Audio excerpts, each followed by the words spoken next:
FUE hair transplant is a proven medical procedure, improving men's appearance and confidence. In a hair transplant surgery, receding, thin or bald areas are covered with the hairs harvested from the donor region, marked with the blue color in the video. Before the surgery starts, local anesthetic is applied so the pain is minimum. The surgery has 3 phases. First phase, also called the harvesting phase. Each hair follicle is taken one at a time using a microsurgery device. The collected hair follicles are arranged based on how many individual hair strands they contain.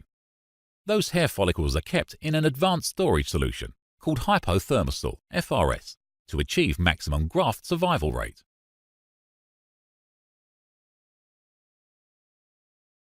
After we've finished harvesting the necessary amount of hair graft from the donor region, we then proceed with the second phase, which is also called opening channels. In this phase, Dr. Tayfun Oguzoglu carefully opens holes for the new hair follicles to be planted in. This part is known as the most crucial phase.